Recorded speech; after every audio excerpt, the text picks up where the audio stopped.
The following is a GoPowercat.com production. All right. Big 12 tournament begins. It's actually already started, but it begins today. Got two games today. Tomorrow, it really starts to heat up. Today, we are going to break down what is going on in the Big 12 tournament, how it might help some teams on the outside looking in, and what it looks like for teams that are already in the tournament, what it may look like for them as far as seeding in the Big Dance. This is Big 12 Insiders. Welcome to the Big 12 Insiders, your Big 12 sports show, presented by Synergy Financial Partners.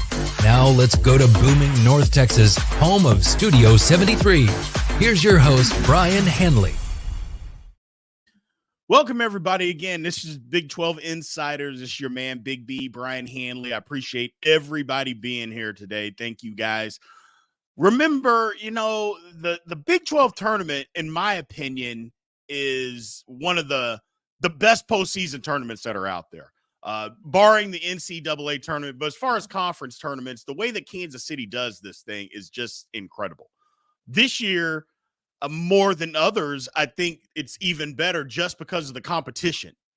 Yes, Houston is the favorite. Iowa State is outstanding. But I think there's probably 6 or 7 teams that actually, if they won this thing, I don't think anybody would be surprised at all. Don't think anybody would come into that thinking, oh, man, I can't believe they won the Big 12 tournament. That's how good this conference is. And now that the games are all on neutral sites, even though technically Iowa State, they travel a ton, KU, Kansas State, they're going to have a lot of people at these games. It's all still technically neutral sites. So I'm interested to see what these teams can really do when it comes down to it. Can't wait for it to get started. Like I said, the tournament's already started right now. UCF is putting the screws to Oklahoma State. Oklahoma State had a tough year, so it looks like they may have cashed it in. And then tonight, West Virginia at Cincinnati. Cincinnati's got to win that game just to be able to play 2 other meaningful games. Them winning this game tonight is not going to help them get into the tournament. So we're going to break all this down for you. Appreciate everybody being here. Again, as always, remember to comment, like, and subscribe. We are growing this channel. More importantly, we're growing this platform, the Big 12 Insiders. We've got a separate YouTube page. Please go there and subscribe. We need to get to 1,000 subscribers as soon as possible. Remember to comment, all that good stuff. We appreciate everybody that has supported us. We're just going to keep this thing moving. Thank you guys for tuning in. We appreciate it. So let's break all of this stuff down. First off, let's go to the tournament. We're going to break down the top half of the tournament. Like I said, UCF, it looks like they're going to win. Unless they absolutely collapse, I would say they got this game in the bag. As I'm looking at it right now, they're up 55-36 with about 10 minutes to go. So I think they may have that one in the bag, like I said, unless there's a collapse. So tonight, or I shouldn't say tonight, at 2 o'clock, we got West Virginia against Cincinnati. Look, Cincinnati, and let's just talk about that. It's in the bottom half of the bracket, but Cincinnati has to win 3 games to be able to get into the tournament. Now, that might seem unfair, but beating West Virginia is not going to help their resume. They could beat West Virginia by 100 points. It's not going to help their resume to get into the Big 12 or into the NCAA tournament at all. Excuse me. So they've got to win 2 more games. Now, here's the kicker. And we'll just start with Cincinnati. If they win this game tonight, they play Kansas. Kansas is going to be without its 2 best players. Kevin McClure and Hunter Dickinson are not going to play in the Big 12 tournament. Now, if Cincinnati goes and beats Kansas, what does the selection committee say? Okay, well, you beat Kansas, but you were without your 2 best players. Do they go down that road? I don't know if they do. I think they think, okay, they beat them. It's Kansas. It is what it is. Or do they go the other route and say, hey, sorry, you know what? You beat Kansas, but they were without their 2 best players. We're not going to give you a whole lot of weight for that win. That would be horrible, not only for Cincinnati, but for the Big 12. And the reason I say it's bad for the Big 12 is because Big 12 wants to get as many teams in the tournament as possible. And if you say that beating a Kansas, albeit without their 2 best players, doesn't mean anything, then what are we doing here? You know, that would be horrible in my eyes for Cincinnati. I think Cincinnati has an opportunity. They win this game tonight first. They can, and if they can beat Kansas, I think you have to count that. Then they go on and they play Baylor.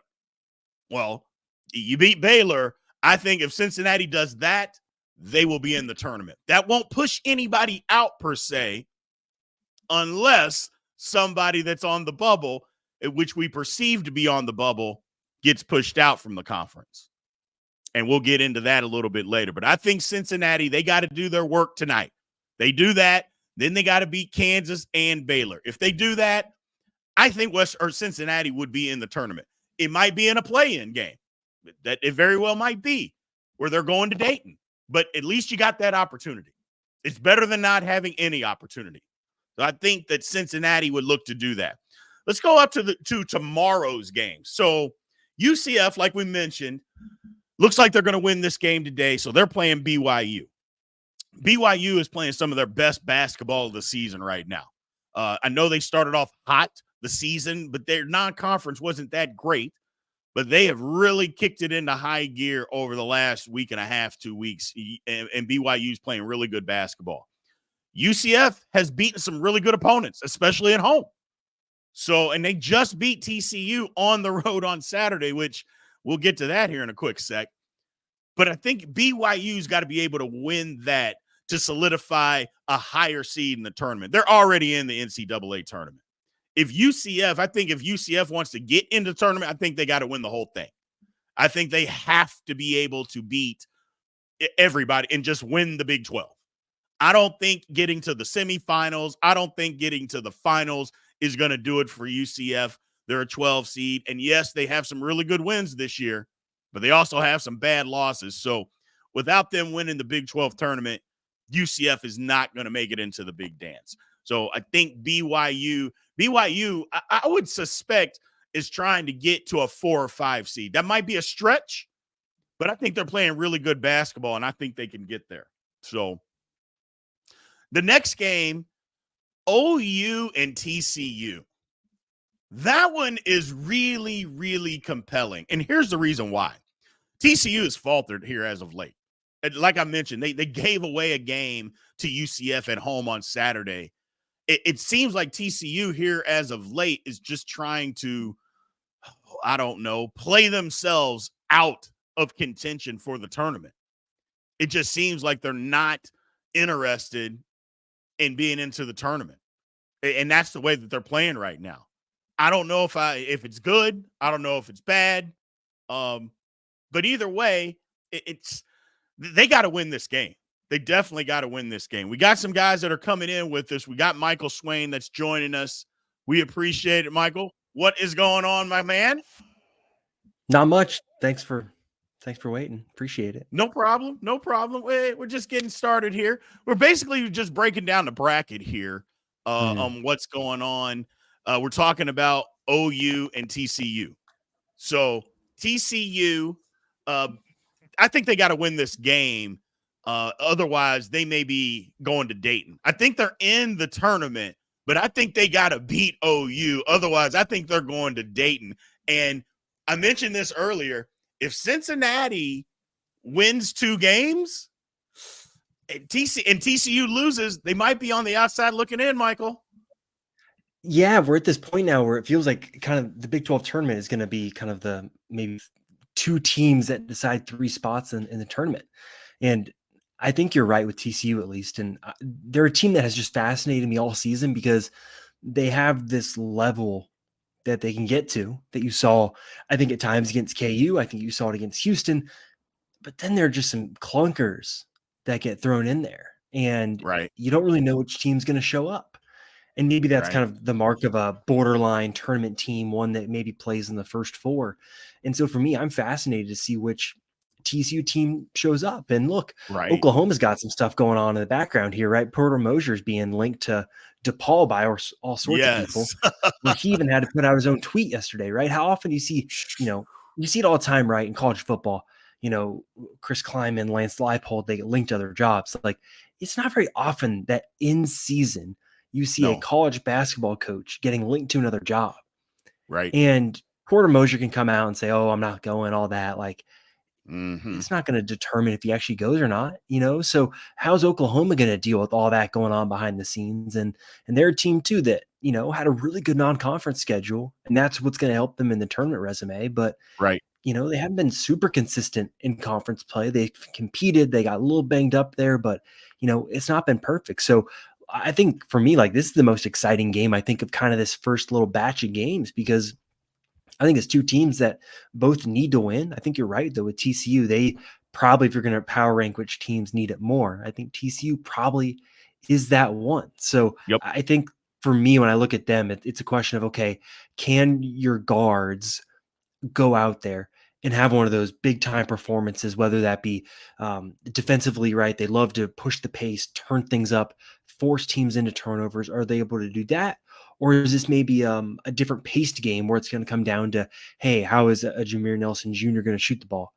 You know, how is Avery Anderson going to shoot the ball? And that, for me, like the stylistic matchup of this one's going to be interesting, because I like Oklahoma's guards, but I think TCU's guards, when they play really well, that's what allows that team to just be at that other level that I'm not sure if Oklahoma honestly can get to when they're playing at their best. Yeah, you're exactly right.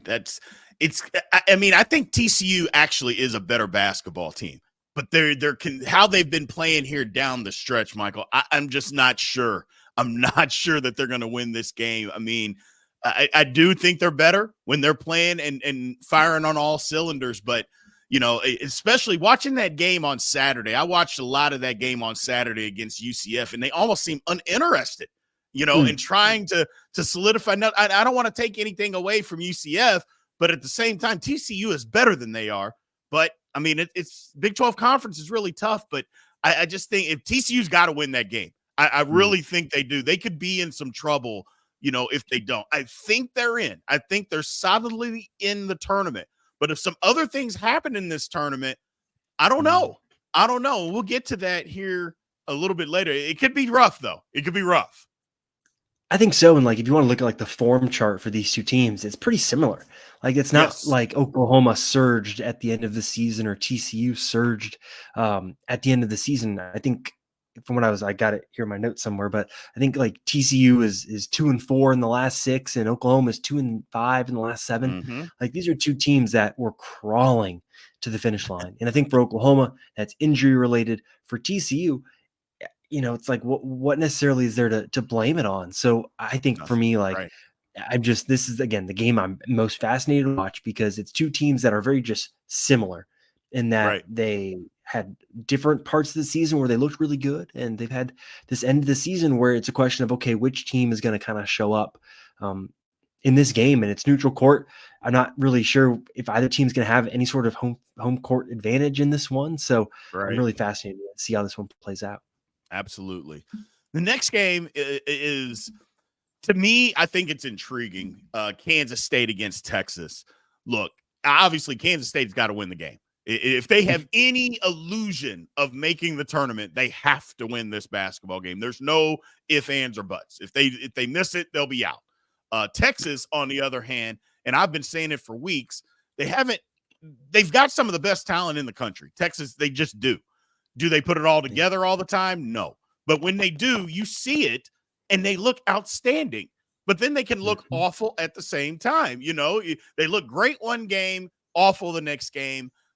And I don't know. I just know if Kansas State comes out with the kind of urgency that they played against Iowa State on Saturday, I think they have a chance to win this game.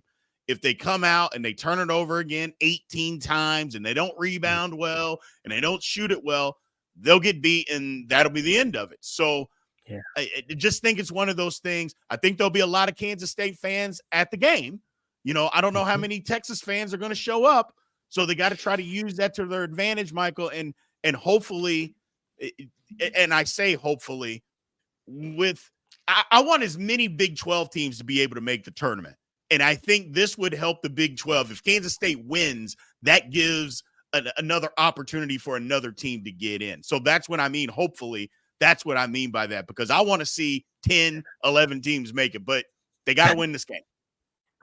Yeah, I think think they probably got to win 2 games, maybe, to make Yes, the tournament, absolutely. because I think, like Absolutely. a TCU is the head of the pecking order there. But I think, Yep. again, like matchup wise, yeah, K-State just turns the ball over way too much. But the thing about it is, okay, you look at Texas and they are pretty good at turning teams over, Yep. ranked in the top 100 there. Um, and you wonder if, okay, if it is more of a home crowd, right? Like you'd expect it to be in Kansas City Mhm. against Texas, that, I remember last year, I thought Texas fans traveled pretty well for the Big 12 tournament. Um, but it was also a much different vibe for last year's Texas team compared to this year's, where it feels like the expectations that were set at the preseason, right? Where it was a thought that kind of it's going to be okay, Kansas, Houston, Right. Texas, like Right. that was the tier. And it's not really played out like that. And, No. I probably have my own opinions on Rodney Terry as a coach and decisions that were made last year. But I think this Texas team is one that when they show up, you're right. They played a level that is hard to match. But then you've seen Mhm. games where they just don't show up. And so I Correct. wonder if the crowd really is into this one, and if they can really help K-State get off to a good start, does Texas pack it up? Because Right. I think there are a few teams in Kansas City right now that are in pack it up watch. I think Texas is Absolutely. one. I think Kansas is one, Yep. and I wonder for Texas how they're able to do it. And now I think the thing that helps Texas is, what is K-State's strengths when they win games? I think it's not turning the ball over. It's guys like Tyler Perry, Cam Carter playing really well. Well, what does Mhm. Texas have? They've got a guy in Tyrese Hunter that can be one of the best guard defenders in the conference. And how Absolutely. is he going to do, whether it be against Perry or Carter, whoever they decide to match him up against? Is that going to be a wash? Is Tyrese going to have a better game where maybe he forces more turnovers because he is that type of defender? Or is it a bad Tyrese game where he's getting blown by, he's jacking up threes, and he takes 6 threes, he makes one? Like, so I think for me, like the guard play in this game is really what's going to be what determines it, because Dylan Right. Dessou is really good, but I think can be kind of he can be washed out sometimes because of the guard play, and because Texas is not like you know, a really great executing team like a Houston is, where when they run a set, they get the exact look that they want more often than not. Like Texas is not that type of team. And so a big man like Dessou can be taken out of a game because all of a sudden Right. he's getting mid-block post-ups, and it's like, okay, What fine. are you Like doing if with you're K-State, you'll love that, right? Arthur Klum would Correct. love to have that happen all game. So I think, again, like the matchups for this first round are really interesting, because I think it's stylistically, for this one in particular, it's different, right? Texas Yep. forces turnovers. K-State turns the ball over a lot, but K-State, when they get hot from three, can be a team that's really hard to keep pace with. So I think it's really going to come down to how K-State starts this game, where if they do get off to a really good start, I could easily see them sticking in this one for the long haul. Gotcha. And then the last one, we talked about Cincinnati, West Virginia. We're assuming Mhm. Cincinnati will win this game because, again, Yeah. if Cincinnati has any illusion of getting in the tournament, they got to beat West Virginia. And essentially, Michael, that game doesn't count because you beat West Virginia. That's not going to help your resume at all. So, and then they'll be playing Kansas. Mhm. Kansas is going to be without their 2 best players that are not playing in this game due to injury. And Bill Self basically, I mean, he didn't say pack it in, but he basically came out, yeah, we're going to get these guys. They'll be up and ready to go next week for the tournament. If a coach is saying that literally to the press, that's basically saying, you know what, we're going to show up in Kansas City, but if we lose the first game, more better, that's fine. We're getting ready for the tournament. Am I reading something wrong into that? No, you're spot on. So it reminds me of the 2016-17 season when Josh Jackson got suspended for the Big 12 tournament, and KU was the 1 seed, and they lost to TCU. And I remember the spin zone that was going on after that of, oh, maybe that's a good thing for KU. They get their legs back, they go rest, and that team ended up making the Elite Eight. Right. I think for this year's team, like they needed to throw the Big 12 tournament. Like it doesn't help Kansas. It doesn't hurt Correct. Kansas. The only Right. thing that hurts Kansas is playing 4 games in 4 days. Playing 3 Absolutely. games in 3 days hurts KU, because this Absolutely. team has negative depth. Look, if you or I had college eligibility left, like Bill Self would have called us this week to see if we could come and play in the Big 12 tournament. Like it's going to be like Nick Timberlake's going to start. And he's going to play 35 minutes, and Marco Right. Jackson is probably going to start. He's going to play 35 minutes, and like it is going to be guys that have not shown up for most of the season, that have had their struggles, that have not been consistent, and it's going to be on them to help replace 37 points per game and 16 rebounds per game. Yeah. And Johnny Furphy, like, you know, he's gonna get a double because KJ Adams doesn't really rebound. Nick Timberlake's Mhm. going to play the 3, and he's 6'3", Right. and he doesn't really rebound. Like, this is going to be a game where you could see Johnny Furphy put up some pretty big numbers, but the matchup with Cincinnati, they are Yeah. so big. Yep. KU was full strength when they played on Big Monday, and Cincinnati was really good on the glass in the second Mhm. half in particular.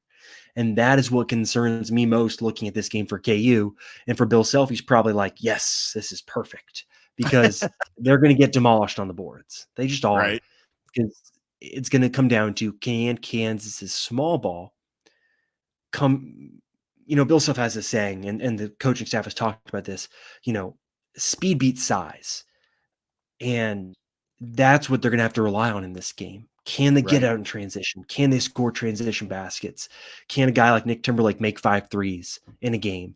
Like, that's what it's going to come down to for KU, because Cincinnati is going to demolish KU on the boards. They're going to Right. get 10 to 12 offensive rebounds, if not more, and they're going to get, you know, 15 to 20 second chance points off that. And I just don't know if this team, unless Johnny Furphy and Nick Timberlake and Marco Jackson or Juwan Harris have a huge game from 3 collectively, like, I just don't think Right. KU wins this game. And I think KU fans are perfectly fine with that, because as long Yeah. as they see Hunter Dickinson on the bench and Kevin McCullough on the bench and not in any sort of boot or any sort of like arm brace, they'll feel pretty good about it heading into the NCAA tournament. And look, that's what matters, because for at least KU, like, the seeding, they're going to be a 4 seed, probably maybe a 3 seed if the committee is kind to them.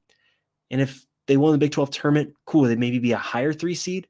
If they lose in the first game, okay, they're still going to be the same, because their resume is their resume. So Yeah. it's kind of one of those for KU where, you know, my pack it up teams are West Virginia, KU, and I think, you know, maybe Oklahoma and Texas. So I think KU probably not going to go very far this week. Yeah. And like you mentioned, I think that's fine with KU fans. They've been there so many times. Look, they want to win the Big 12 tournament. They want to win the Big 12 title. Every team wants to win as many games, but at some point, you got to put the main thing. I know that's kind of cliche-ish right now for everybody to say, but it's the truth. And the NCAA tournament is the main thing. And for Kansas, that's what they want to win. So as healthy as they can be getting into that tournament, I believe that's what they're going to do. I think Bill Self, he said it perfectly. Without saying they didn't care, he said they didn't care. I love that. So we're going to come back on the other side, park a quick break right here, and we'll come back on the other side and talk about who we think is actually going to win this crazy Big 12 tournament once we hear from a word from our sponsors here with Synergy Financial Partners.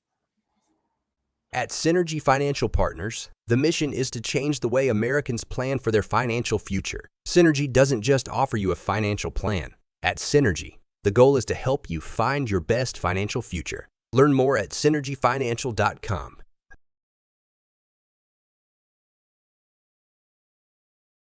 Welcome back to the show. Let's head back to the studio. All right. Well, thank you again. Welcome everybody back to the Big 12 Insiders. We got our man, Michael Swain, 24/7 Sports, who came in with us. I appreciate you jumping on and discussing this Big 12 tournament with us, Michael. So let's look at, you know, it's hard to predict, Michael, the second half of these games because we don't know who's going to win.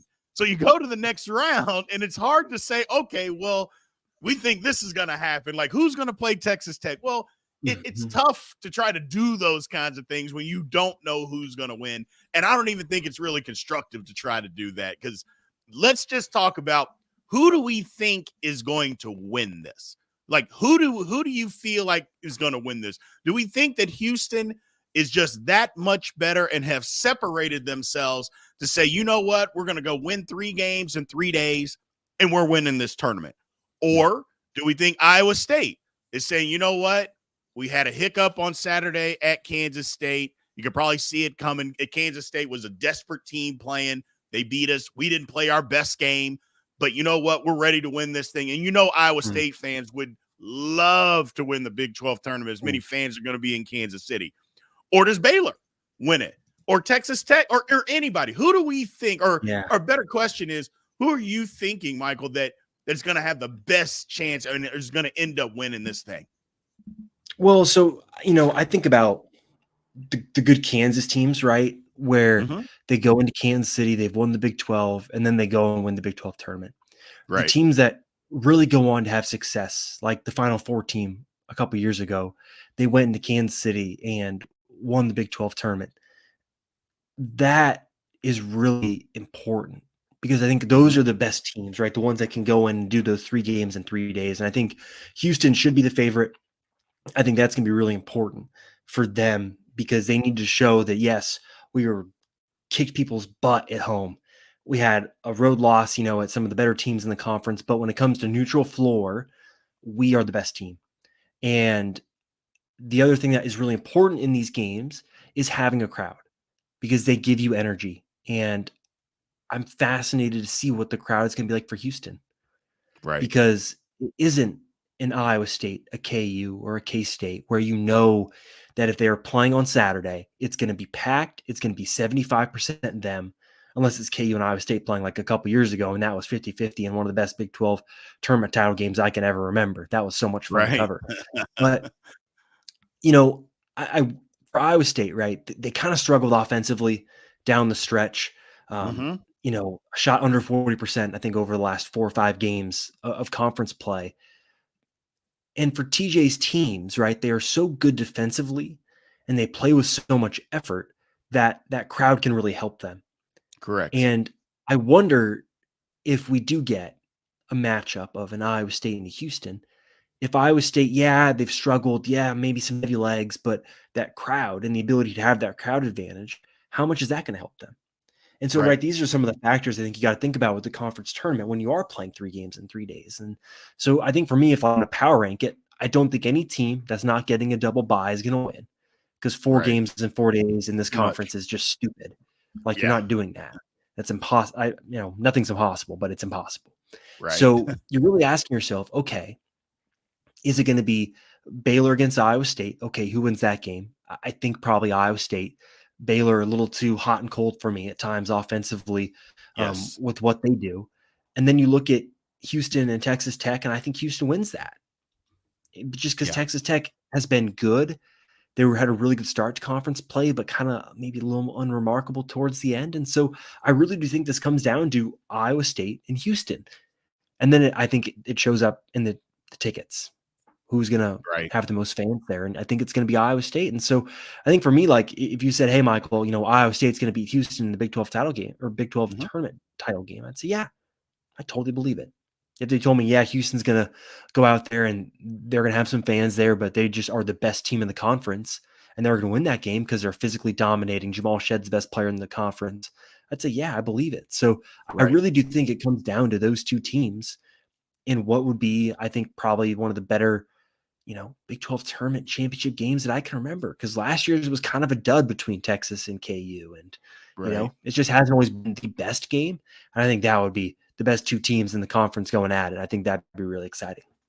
Well, and you're right. The best 2 teams in the conference, in my opinion, and I think most people's opinions, the head and shoulders best conference in the country as well. Look, I like Houston. I think Houston is really good, but I also think Iowa State is really good.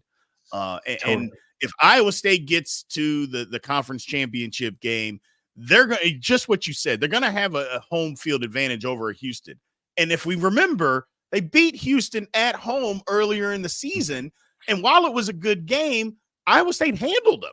They handled them at home. So you have to take that into an effect. Now, here's the thing. Houston's been outstanding lately, Michael. They have just been outstanding.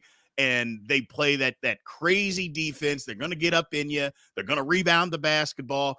And the one thing that I've said, and you've said, and a lot of people have said, the difference between Houston this year and in previous years is they have more shot makers.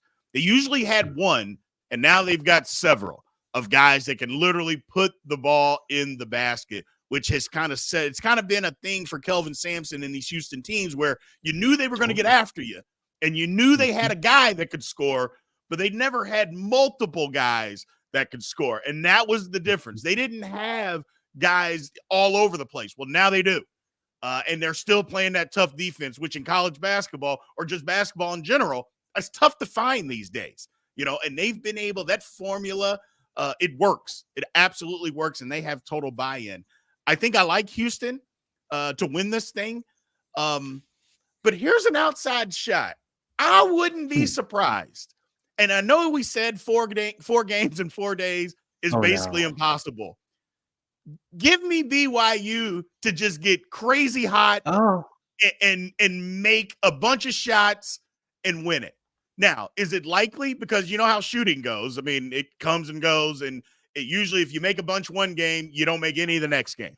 But give me, that would be the outside shot that I see, is a BYU just getting stupid hot. Now, they don't guard particularly well, but just making a ton of threes, getting hot in Kansas City and winning this thing. I know that's crazy, but it's possible. It's possible. Yeah, you can't rule it out, right? You see it. You see it happen in the NCAA tournament. Teams get hot, but that's over 2 games in a weekend that you got. That's right. Kind of a week off, and I think for me, I worry about the legs at the end of that. Yep. If you told me, hey, BYU makes it the Big 12 title game, Big 12 tournament title game, I keep saying that, but if they make it there and then they just get blown out by whoever they play, I'd say I could see that. Correct. Where they do have 3 games in 3 days in them where it's hot. Right. And then that last game that they're just shot and they don't do it. I could see that. And I want to go back to something else you mentioned too with Houston.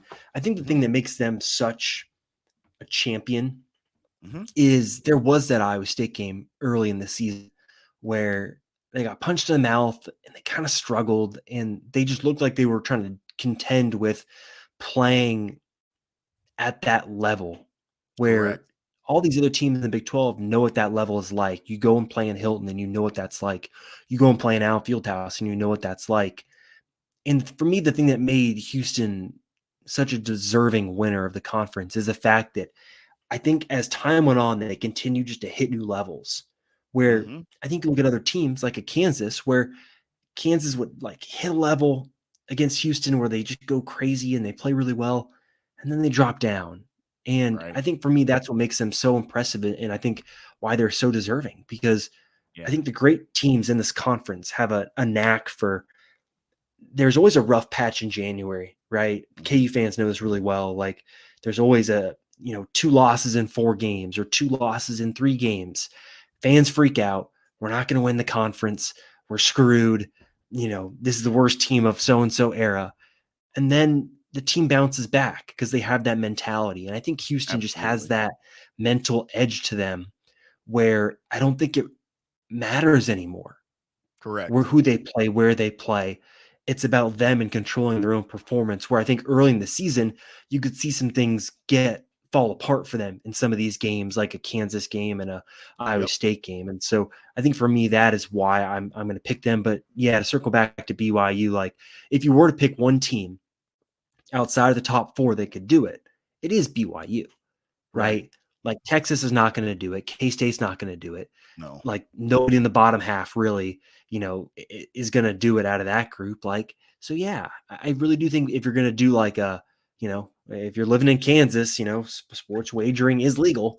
If you're going to put like $5 on a long shot, I think BYU would be the pick, because I think all the other ones, it's pretty easy to find an argument against it.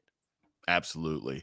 Look, I know Houston is really good. I think they actually will win this thing.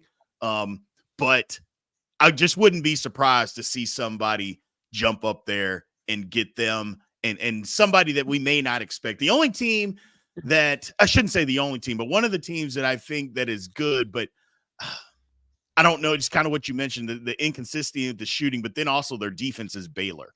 I know a lot of people have said Baylor can do this, but I don't think Baylor guards well enough to be able to pull this thing off. I like them.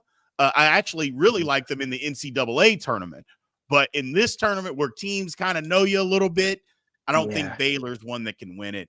I like Iowa State. I'm never going to underestimate that home field advantage that they're going to have if it comes down to Houston. You can't do it because they'll fill that thing up. They absolutely will fill it up. It'll be another home game. So Well, I appreciate you taking the time, man. We're going to park one other break here, and then we will finish the show. But thank you, Michael, for taking time out of your day when the Big 12 tournament's going on. We appreciate it. Awesome. Most definitely. Well, hopefully everyone enjoys the week. It should be a lot of fun. Absolutely. Absolutely. We'll be right back to close out the show. One quick break again from our partners with Synergy Financial. At Synergy Financial Partners, the vision is to build the world's largest consumer financial education and empowerment company. Synergy doesn't just offer you a financial plan. At Synergy, the goal is to help you find your best financial future. Learn more at synergyfinancial.com. Welcome back to the show. Let's head back to the studio. All right, welcome back to Big 12 Insiders again. This is Brien Hanley. I appreciate everybody being here today and continually to support the show and support the channel. Like I said, remember to like, subscribe, more importantly, comment. If you don't catch it live, make sure you go comment outside, outside the show parameters. It really helps us out. And remember, Big 12 Insiders on YouTube. We have a separate channel that we are starting. We appreciate that. Please go subscribe there, trying to get to 1,000 subscribers. The main thing with this Big 12 tournament, people, it's going to be fun. That's the main thing. It is going to be fun. There's going to be a lot of good basketball. Look, it's that time of year. And, as a friend of mine always says, it's that time, Brian, and it is that time. But the main thing is there's going to be really good basketball that's going on. So if you get a moment today, check out the two games today. They're still going to be, I think this game is almost over between, it is over. 77-62, UCF already won that game. So if you get a chance, go check out the West Virginia Cincinnati game. And then starting tomorrow, it's just going to be absolutely wild. The Big 12 is the best conference in the country, no doubt. The tournament is here. We appreciate everybody that is watching us. Please have a good weekend, or not a good weekend, but just a good week of watching basketball. But more importantly, we'll be back tomorrow to talk about some more basketball. We appreciate you all being here. Have a good one. This has been a GoPowercat.com and Spirit Street production. Please support this show by subscribing to this YouTube channel or follow us on your favorite podcast platform.